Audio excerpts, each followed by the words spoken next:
আপনি আপনি না রেগে গেলে একটা অন্য মানুষ হয়ে যান। আপনাকে জানতে হবে না যে আপনার রাগ নিয়ে বোন কি ভাবে। হোয়াট? আমার রাগ নিয়ে? এই তো এই বোনের ডায়েরিটা পেয়েছি, এটাতে কিছু কথা লেখা আছে আপনার রাগ নিয়ে। শুনবেন? তোমরা সবাই শোনো। এই যে দাঁড়া, এটা আমার ডায়েরি, আমি লিখেছি। স্বামী আমার গ্রীষ্মকালীন গরম হাওয়া, রেগে গেলে রুটি শেখার আগুন তাওয়া, রাগের মাথায় তাই বলে যা মুখে আসে, কিন্তু দেখে মন ভরে যায় যখন স্বামী আমার কথায় কথায় রাগে বাড়ে, তবুও সাথে 7টি জনম চলতে পারে।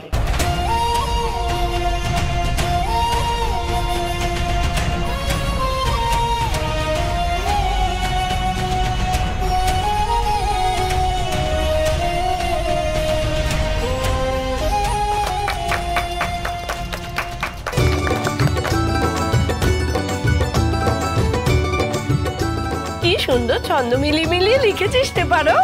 আর সাথে দেবের ক্যারেক্টারটাও মিলিয়ে দিয়েছে, গরম হাওয়াটা একেবারে আগুন তাওয়া। তবে আমার মতে লাস্ট লাইনটাই বেস্ট, তবুও সাথে 7টি জনম চলতে পারি। তোমার এই ট্যালেন্টটা তো জানা ছিল না পারো, একদম Chhupa Rustam.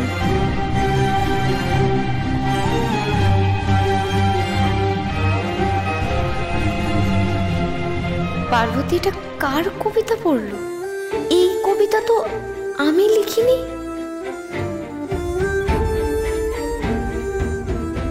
I am sorry পারো,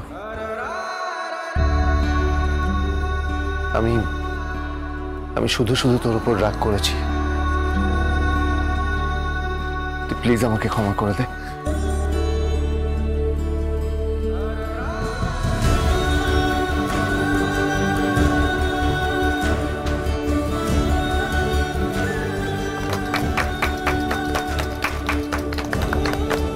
যাক বাবা, অবশেষে বিল হলো। কি রে, তুই যে এত ভালো কবিতা লিখিস জানতাম না তো। কত গুণ আমাদের পারোর। বাবা, গুণ বলে গুণ। হ্যাঁ, আমাদের দেবকে মানে গুন্ডা বদমাইশের সঙ্গে লড়াই করা নীরস ডিটেকটিভ সিআইডি দেবের মন গলিয়ে দিয়েছে কবিতার পারো, না মানে পারোর কবিতা।